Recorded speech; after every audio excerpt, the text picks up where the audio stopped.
After being struck by lightning, my best friend and I transmigrated into a popular novel. We quickly latched onto the prestigious Xie family. My best friend attached herself to the elder brother, while I clung to the younger one. Some time later, my best friend secretly whispered in my ear, "What should I do? I'm pregnant, should I keep it or not?" "Keep it, but you'll be trapped in the prince's mansion for life. Don't keep it, and this relationship can never see the light of day." But after all, we're women of the new era. How can our happiness depend on a man? Of course, rely on yourself. Live, your child is mine. We pooled together all the rewards we'd received from noble families over the years. Done, enough for us to live happily for a lifetime, with enough left over to raise an adorable child. So the two of us ran away with the baby. 3 months later, while my best friend and I were at the brothel cheering and clapping for the male dancers, the two Xie brothers appeared. I quickly stopped them and shouted at my best friend to run, but my best friend had already been yanked to her feet. I turned my head awkwardly, meeting Sierra Cheng's cold, arrogant smile head-on. "Weren't you quite the runner? Why'd you stop?" Hello, everyone, welcome to my channel. Subscribe us to read wonderful stories every day. Now the story begins. Xian. The doctor just took my pulse and said it's nothing serious. My best friend Su Shanshan pretended to gag while saying it.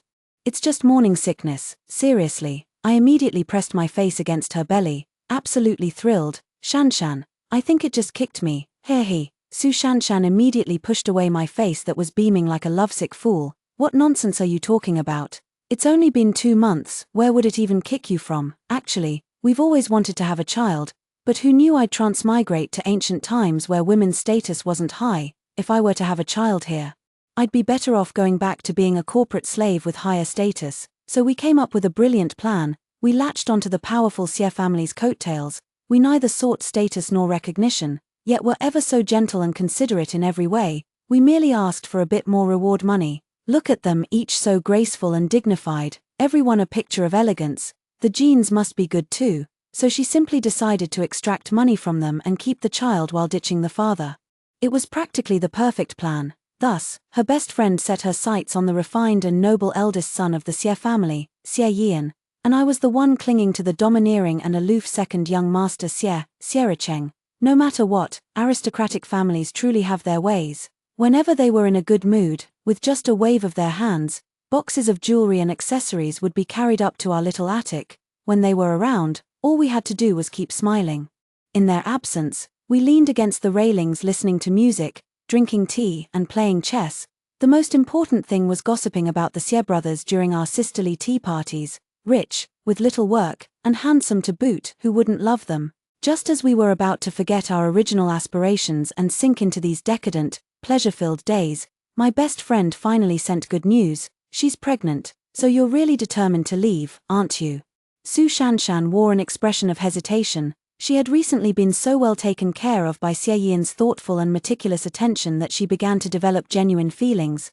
"I'll listen to you, wherever you go, I'll follow." Though Xie Yian exuded the perfect husband material vibe, yet his younger brother, Sierra Cheng, wasn't nearly as considerate. He's aloof and speaks little, and his domineering and scheming to boot. I serve him diligently every day, terrified of making the slightest mistake, or else he'll hang me up and beat me again. The most important thing is that he only makes demands on me out of desire, and it's endless. Just thinking about it makes my legs go weak, so I don't have much affection for him at best. He's just my sugar daddy. Su Shansha took a deep breath, as if she had made a great resolve before speaking. "Mountains may crumble, people may flee, but as long as sisters stand together, we'll always be fine." Tears welled up in my eyes. At least she understood that men couldn't be relied upon. "Then shall we go separately or together?" Going separately would bring too many variables. Sticking together makes us too conspicuous. After much hesitation, I grabbed my best friend's hand and said earnestly, "If we go together. Even if there's a pit of fire ahead, we'll jump in together. To die with you, Su Shanshan, would make my life complete." Sierra Cheng was a general, often away leading troops for 2 or 3 months at a time. As long as Su Shanshan could deceive Xie Yian, who was constantly hovering before her eyes, we could finally escape the Xie brothers. Then it's settled. We immediately devised a meticulous plan. First, we'll head to the ferry, cross the river to the north bank, then hide in the mountain forests. Once the storm blows over, we'll find a small courtyard south of the river to live out our days in peace. I pulled out my pouch of gold. And my best friend exchanged her accumulated jewelry for silver notes, nearly 10,000 taels in silver notes, enough for us to live comfortably for the rest of our lives. Even raising 10 more children wouldn't be a problem. Then let's officially begin implementing the plan. The scheme to escape the Xie family and retreat to pastoral life was immediately put on the agenda. At night, after a rustling sound at my window, a dark shadow flashed by, then a warm hand came to rest on my waist. Wasn't he supposed to be leading troops into battle? How could he be here with me? Before I could even ask, he buried his face in my chest. Missed you. My face flushed crimson in an instant, even though we'd been intimate countless times before, yet I still couldn't calmly face his emotionally charged bedroom talk. Help me heal my wounds. Having said this, he lit the candle. You're hurt. Before the words were fully spoken, Sierra Cheng had already shed his robe. The second half of my sentence was abruptly cut off by the sight of those bronze, perfectly sculpted muscles. Now it wasn't just my face turning red, I felt like my nose might start bleeding any second. Say what you will about the young general, but his stamina and physique were absolutely top tier. With this thought, my little heart started pounding again, but I immediately shook the idea out of my head. No, I'm someone who's about to make a run for it. How could I let these temptations cloud my judgment? It's just a minor injury. Can't the great general handle it himself? Sierra Cheng stared at my unusual behavior. Suddenly, he pulled out a gold ingot from his robe. I widened my eyes. Was that what I meant? Do I look that money-grubbing in his eyes? Not enough. He pulled out another piece after saying that. In the past, he knew that just showing his pectoral muscles would make me obediently lie on the bed, looking at him expectantly. All I could do was stammer an explanation. I faint at the sight of blood. You were really enjoying that blood sausage earlier. He pulled me into his arms and whispered close to my ear. Are you upset because I haven't been spending enough time with you lately, or is someone making you unhappy? With that, the silver spear in his hand flickered. This guy wasn't usually so talkative, he'd just come at you straight away. What's gotten into him today? Suddenly so eloquent, and his blood-pumping physique makes it hard for me to keep my hands to myself. Indeed, you must feel I've been neglecting you. No matter. Tonight I'll keep you company until you're satisfied. With that, he immediately closed the distance between us. Before I could react, all my clothes had scattered across the bed. Warmth filled the hibiscus-curtained bed as we spent the amorous night, a night of passion, intoxicating and dreamlike. The sun is high and you're still in bed. How intense were you two last night? Su Shanshan teased her way into my room, seeing the mess all over the floor. She couldn't help but lift the bed curtain and tap my head. Look at the marks on you, I can't even bear to see them. I groggily opened my eyes and spoke hoarsely. The one in your family always looks so refined, but actually makes quite a commotion. Su Shanshan's cheeks flushed red as she threw the pillow in her hand at me. Without any shame, I simply draped a thin gauze over myself, stretched lazily, and started walking around. But I noticed Su Shanshan seemed somewhat troubled. We need to implement the plan as soon as possible. If every night is like this, I'm afraid the baby in my belly won't be able to handle it. She looked up at me and mentioned there was some spotting last night. I was scared out of my wits when I heard that. Xie Yian will be going to the Ministry of Revenue tomorrow to oversee the compilation of historical records, which will take about a month. What about your side? This is truly an excellent opportunity. Sierra Cheng is currently leading troops in battle. It's just that yesterday he might have missed me too much, so he came back to see me in the middle of it. He's probably back at the military camp by now, judging by past patterns. He won't return for at least a month. After listening, Su Shanshan pondered for a moment before speaking solemnly. How about the day after tomorrow then? I nodded. As long as there were no issues on her end, there definitely wouldn't be any slip-ups on my side. After finalizing the time for our escape, we chatted a while longer, then we each returned to our rooms to rest and recuperate. Next was taking stock of the valuables. All the precious items that couldn't be taken along were converted into silver notes. Just as I reached beneath the pavilion, ready to step out, I saw Xie Yian cornering Shanshan at the doorway, in broad daylight. What are you trying to do? I watched as Shanshan was carried into the room. Then came the creaking sound of the bed. I silently clenched my fists and looked up at the sky in prayer. My dear, you're a tough little one. You must hold on. I watched as the pawnshop owner's hands kept producing more and more silver notes. I couldn't have been happier in my heart. Jade earrings from the Western region's tribute, pearl dance skirts from the southern border, gold and silver jewelry from the bountiful Jiangnan region. I don't care at all. These things are too big and cumbersome to carry away. It's more practical to exchange them for money. The shopkeeper smiled as he handed me a stack of silver notes. Both parties felt they had made a killing. We've reached a very amicable deal. I held the banknote in my hand, thinking that once the baby is born, I'll first buy the finest clothes, then when they're old enough to understand, hire the most renowned local tutor. My mind was completely filled with plans for raising the little one. I couldn't help but laugh out loud. What a perfect godmother I am. To prevent others from noticing our departure, we deliberately called for a carriage at dawn when few people were around. But who would have thought that the coachman was actually from the Xie family, taking private jobs on the side? Fortunately, we were wearing veils, or we would have been exposed right away. That would have been like the late emperor's unfinished enterprise collapsing halfway. The coachman only found our voices familiar but couldn't quite place us. I could only shake my head and load all our belongings onto the horse. Then he led us to the ferry landing before departing, but the ferry boat was small. And aside from the silver notes, there was no room left for other luggage. You'd have been better off exchanging all these things for silver notes, he remarked. Susan Shan pouted.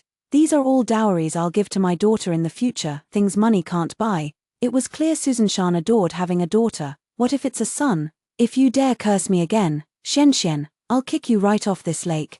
Cowed by Su Shanshan's domineering threat, I went to negotiate with the boatman. I paid triple the price to charter the entire boat. Only then could we load all our belongings and successfully cross the river. Oh no, I forgot the travel permit. I looked at Su Shanshan meekly. We'd have to go back again. We had left our belongings at the inn across the river, so we turned back once more. Unexpectedly, as soon as we reached the attic, Xie Yian looked at Shanshan with a smile and said, "Did you go shopping with Shenxian again today?" I was so shocked I couldn't speak. Muttering under my breath, "Didn't you say Xie Yian was busy with official business at the palace? Why is he here? How should I know?" I was about to ask the same thing. After we entered, a silver spear stood perfectly upright in the very center of the room. Xiericheng was carefully studying a military manual. "Big brother is here." He stood up to salute, then crossed his arms and sized me up. "Didn't I tell you to wait for me at home today? Why did you run out again?" I felt as if struck by lightning, frozen on the spot. What is he doing here? Even if Shanshan and I ran 800 miles, this warrior could still catch up with us with his martial skills, and he alone has 800 new tricks up his sleeve. How are we supposed to play this game? Weren't you supposed to be off fighting a war? Didn't I tell you the other night that it's all over? The other night? Oh, I remember now. I was too blissfully intoxicated that night. I didn't catch a single word he whispered in my ear. Susan San stiffened her neck and tugged at my sleeve. "Are we still running or not?" "Of course we're running, we've already left our stuff at the inn. What are you two whispering about? Is there something we shouldn't hear?" Xie Yian raised an eyebrow and asked. Meanwhile, Xiericheng also walked over slowly, his face carrying a hint of chill. "Or are you two plotting something shady?" His question made both of us freeze in our tracks. "Where's the hairpin I gave you? Why aren't you wearing it?" With that, he started heading toward the side room. "No, you mustn't go there. Because we've already cleared everything out." Xie Yian looked at the guilty Su Shanshan and said slowly, "The coachman told me this morning that you went to the ferry. Don't you think you owe me a proper explanation?" Could it be that we've already been exposed? Come on, you've got it all wrong." I grabbed hold of Xiericheng, who was about to head to the side room, and coquettishly said, "Brother Xie, don't blame Shanshan, it was me who insisted on taking her to gather morning dew." "Gather morning dew?" I immediately nodded in agreement. "The weather's been so hot lately, it's giving me a stifling headache. We asked the apothecary, and they said morning dew hung by the bed can cool the heat. That's why we had the coachman go to the ferry at dawn to gather dew." "What about the dew?" Xie Yian asked. I scratched my head, somewhat embarrassed. On the way back, I accidentally spilled it and got scolded by Shanshan the whole trip. Now that we're home, "Brother Xie, you're not going to yell at me too, are you?" Xiericheng actually nodded in rare agreement, then made an uncharacteristic comment.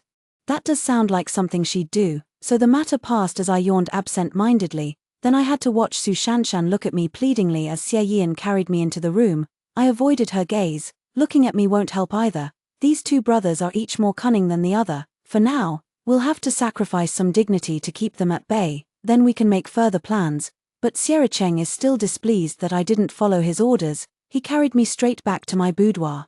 Intent on making love to me, my legs immediately went a little weak. I pressed against his chest, after how intense it was the night before last. "And now you're at it again today, I'm worried your body can't take it." Xiericheng frowned. "Don't you know how strong my stamina is?" Hearing this made me break out in a cold sweat. I couldn't help but complain about how this man seemed to have an endless supply of brute strength.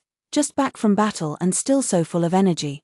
But he didn't give me time to think, he grabbed my ankle and pinned me to the bed.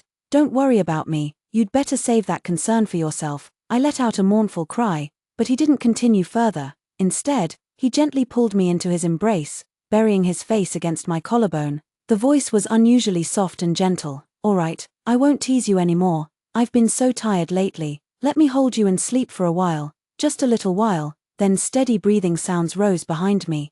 Yet I couldn't fall asleep for the longest time. The next day, after the two Xie brothers had left, Su Shanshan and I decided not to delay any longer. We immediately grabbed our buckets and fled. We contacted a carriage driver, rode to the ferry, and went to the inn to collect our belongings. The entire movement flowed as smoothly as clouds and water, executed in one seamless motion. We should change into some inconspicuous clothes, otherwise two women like us will surely get robbed. Su Shanshan thought what I said made sense. Then she exchanged clothes with a female beggar by the roadside. The female beggar wore an expression of disbelief until the clothes were actually in her hands. Then she immediately knelt down and kowtowed several times with audible thuds. She scampered away happily, skipping and jumping all the way. We even smeared some dirt on our faces. He immediately fled into the mountains. After much difficulty, we finally crossed the mountain ridge. We were stunned by the prosperous and beautiful scenery of Jiangnan before our eyes. It's hard to imagine the wisdom of the ancients, who had already lived such a rich and colorful life hundreds of years ago.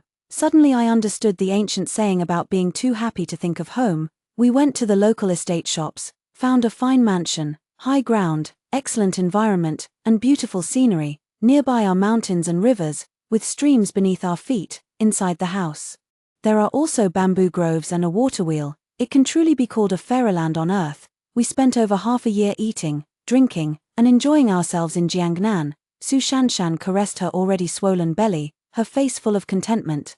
But I have one concern. This southern region focuses mainly on trade and commerce, so finding a good teacher is truly difficult. Seeing my worried expression, Su Shanshan casually remarked, "Then let him play to his heart's content, no need for schooling." I splashed the tea directly onto Su Shanshan's face, over my dead body. Then I discussed with Su Shanshan, for the sake of our child's education, we should still return to the north. But Su Shanshan is in no condition to travel now. It would be better to have the baby first before going back. After all, we crossed mountains and seas to get here. Not even the powerful Xie brothers from that great family could track us down. And we've been on the run for nearly a year now. Logically speaking, at best we're just concubines they keep on the side. If we run away, there will surely be others to take our place. They might have already forgotten about us long ago. So once Shanshan gives birth, she can return to the north. Shanshan nodded in agreement. But as we drank our tea, we overheard two traveling merchants conversing at the next table. They were talking about the Xie family. We immediately pricked up our ears to listen intently. "Have you heard? The two young masters of the Xie family are engaged, and it's said their betrothed are from equally prestigious noble families." After that, the two continued to discuss many events that had happened in the Xie family over the past year. It's said the eldest Xie young master fell gravely ill for over a month after the woman he loved disappeared. As for the second Xie young master, in a fit of rage he led troops to the southern border, but being distracted, suffered severe injuries. He was carried back to the capital by his subordinates, and it took over half a year to recover from his injuries. Afterwards, the two of them kept posting notices all over the capital. Everyone said the Xie family had two hopeless romantics, but the Xie family matriarch feared her two sons would ruin their lives if they continued muddling along like this. Thus, they continuously hosted grand banquets at home, inviting noble ladies from the capital to be their guests. In truth, it was to find suitable matches for the two young masters. Yet no one knew which family's daughter was ultimately chosen. The two young masters also raised no objections. This delighted the matriarch beyond measure. She immediately announced the happy news throughout the capital. Proclaiming the imminent joyous occasion, "Xian, I have a stomachache." Just as I was listening intently, suddenly Su Shanshan grabbed my sleeve. "What's wrong?" I asked urgently, only to unexpectedly find my hand covered in blood when I touched beneath her skirt. "I'll go call the doctor for you right now. Wait for me." By the time I hurriedly brought the doctor back, Shanshan was already howling in pain. The doctor said she was going into labor, so I quickly fetched the midwife. The agonizing screams coming from inside were unbearable. My heart twisted in knots. I kept praying that both mother and child would be safe. Finally, as the first faint light appeared on the horizon, A baby's cry pierced the quiet dawn. She's here. I rushed in to find Su Shanshan looking at me weakly. It's a daughter. You have a daughter now. Overwhelmed with joy, I wept and held her tightly, unwilling to let go. The little one seemed to have a soul of its own, smiling at me the moment it saw me. I burst into uncontrollable sobs right then. You must be filial to your mother in the future. She suffered so much giving birth to you. After Shanshan had given birth, I immediately arranged for the best postnatal care. I hired an experienced wet nurse and a clever maid to attend to her every day. Su Shanshan recovered quickly. Within 2 days, she was able to get out of bed and walk. After the child had passed the full month, I passed by the brothels of Jiangnan. Inside, I saw singing and dancing in full swing. I couldn't help but think how dull Su Shanshan's days must have been lately. It might be better to leave the child with the wet nurse for a while. I took her out to get some fresh air, so when we got home, Su Shanshan and I hit it off immediately. After getting dressed up, we swayed our hips out the door. We ordered 4 or 5 male geishas. There's no denying that the Jiangnan water towns truly nurture people. These young men are all fair-skinned and clean-cut, and so refined and handsome. If this were modern times, they could easily become male celebrities living off their looks. They kept calling me dear sister in their crisp, sweet voices. Their flattery made my heart bloom with joy. I took out some silver and placed it on the male singer's chest, then stroked his smooth cheek. Look how delicate and tender their skin is. How can they be even more radiant than us? Su Shanshan had no mind to listen to me. She threw even more silver than I did. Those male singers' songs and zither playing were quite pleasant too. No wonder those men love visiting brothels. I'd love to visit too if I were you. Who could possibly resist this? Just as I was tilting a male courtesan's chin to feed him grapes, suddenly, Su Shanshan let out a piercing scream. What's wrong? Did you see a ghost or something? I snapped impatiently. Su Shanshan said uncertainly, Xian.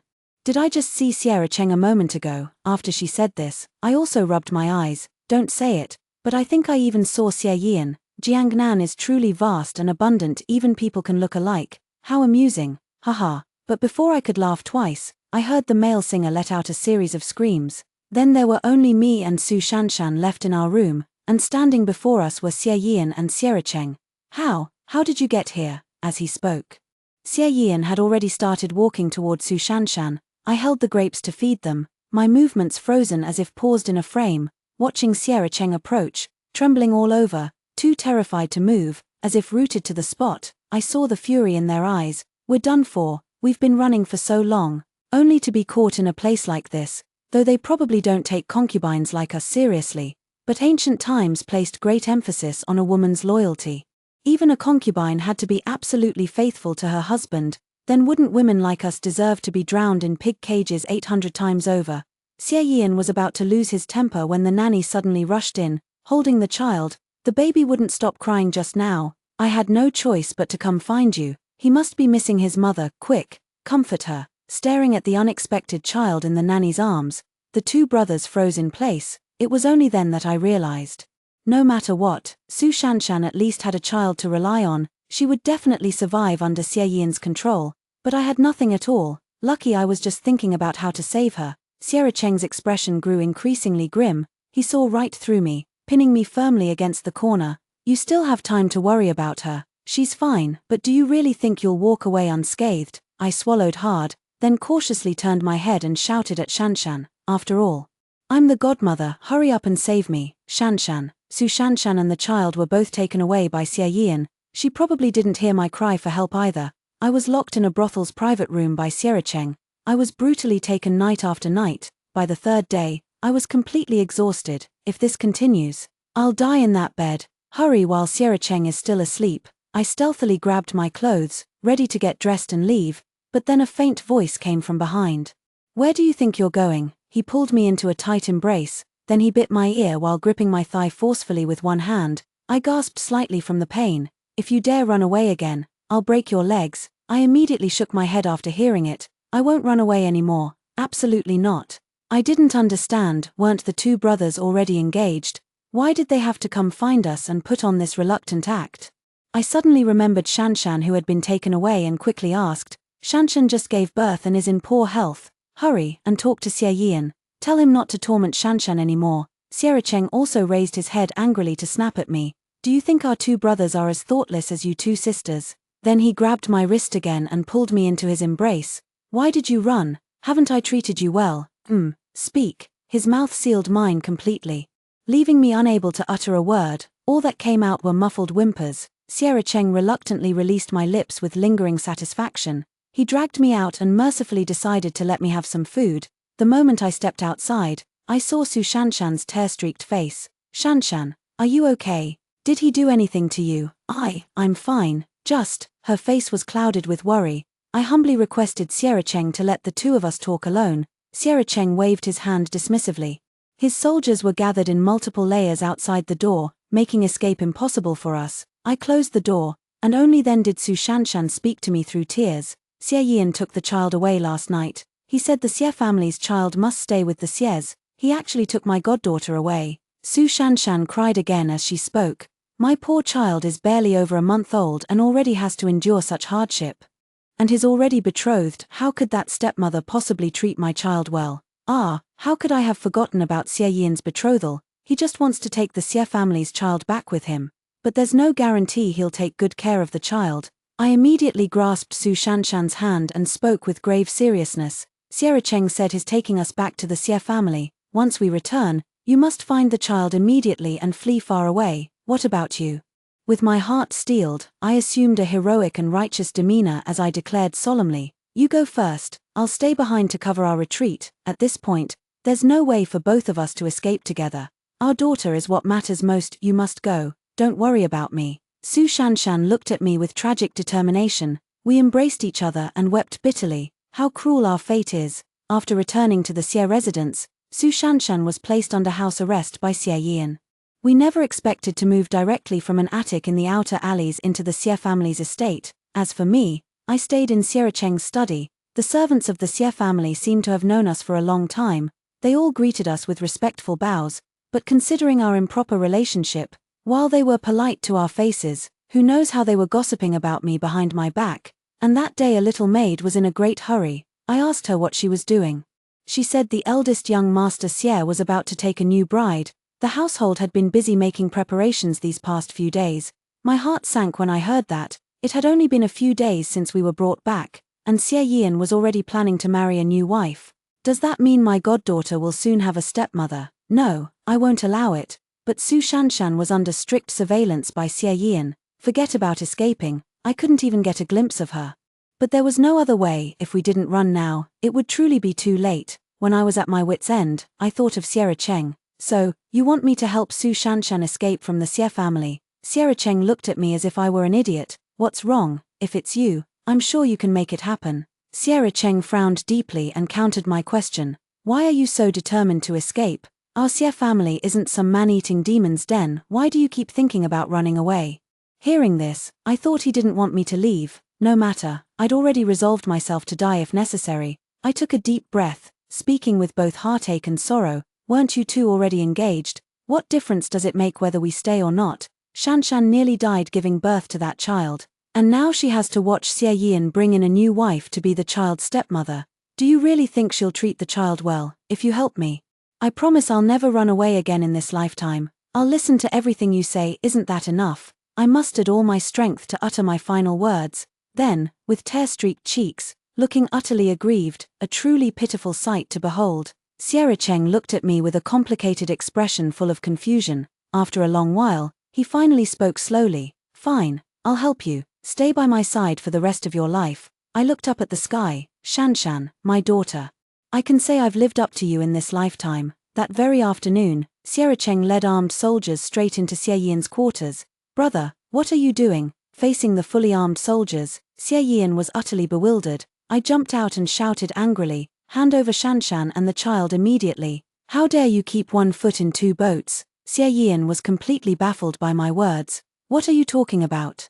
What do you mean by keeping an eye on the pot while eating from the bowl? Fine, he's still pretending not to understand. Then I might as well lay it all out. Isn't it true that you're already engaged and about to marry a new bride? Since you'll have a proper wife, why won't you let our Shanshan go? Unless you marry Shanshan and kick that betrothed woman to the curb. Phut! I turned back in confusion, only to find Sierra Cheng actually chuckling. I couldn't understand what was so funny about this. Xie Yian looked even more bewildered after hearing my words. He pointed at me and angrily scolded me for fooling around. Then the words that followed immediately left me frozen in place. What nonsense about a new bride or engagement? I was always going to marry Shanshan as my proper wife. Otherwise, why would I go through so much trouble to bring her back from Jiangnan? Xiericheng, why aren't you controlling her? Are you joining in her nonsense too? The manor is already in complete chaos every single day, and you two are still adding to my troubles. Get out of here immediately. My head was still buzzing when I got thrown out. Just then, the Xie family matriarch arrived, supported by attendants. What's all the commotion about? What's happened? Nothing serious. It's just that Shanshan still refuses to marry me, and I'm worried sick. The Xie family matriarch looked astonished. To think there's actually a woman my eldest son can't win over. She must be truly extraordinary. No wonder my son is so lovesick over her. Her gaze then fell upon me. She smiled and walked over to take my hand. This must be the girl my second son likes, so beautiful. Caught off guard by the sudden compliment, my initial hostility toward her wavered. After all, the rumor was that she had arranged marriages for both brothers. But in my dazed state from the praise, I absent-mindedly replied, "You're not bad either." This made the Xie family matriarch burst into laughter. Only then did we realize that the so-called marriage arrangements were all just a misunderstanding. What kind of engagement is this? It was merely a last resort I had to take because I couldn't bear to see my two sons so heartbroken. Since we couldn't find you, we had no choice but to spread the news that they were getting engaged, and just like that, you quickly revealed your whereabouts. The matriarch of the Xie family remarked while sipping her tea. Then, that engagement was fake. It was actually to find us. I simply couldn't believe it. The Xie family matriarch's smile never left her lips. Of course, I've been wanting to meet such a unique daughter-in-law myself. I started to stammer. I turned to look at Xiericheng. Since Xie Yian is going to marry Shanshan, I shouldn't stay here anymore, right? Anyway, I'm not pregnant, and Xiericheng wouldn't marry me either. But who would have thought Xiericheng would glare at me and growl, "Even now you still want to run away? My astrological sign clashes with eldest brothers, so we can't marry on the same day. We'll have to wait until next month's auspicious date for our wedding." Did I hear that right? Xiericheng actually said he wants to marry me. My mouth hung open for ages without managing to utter a word.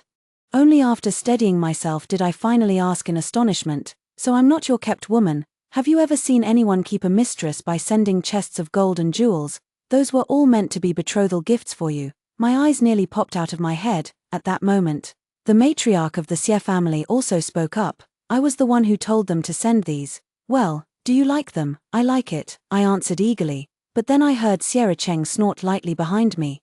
I immediately felt a pang of guilt. After all, I had already pawned all the jewelry he gave me. With his methods, he should have found out long ago. Xianxian, Su Shanshan ran downstairs, and we embraced each other in tears. Xie Yian actually lied about marrying me just to keep me here. Who would believe such nonsense? I quickly covered her mouth, but she pulled my hand away. "What's the matter? Can't I even speak now?" I pointed behind her, signaling that the Xie family matriarch was present.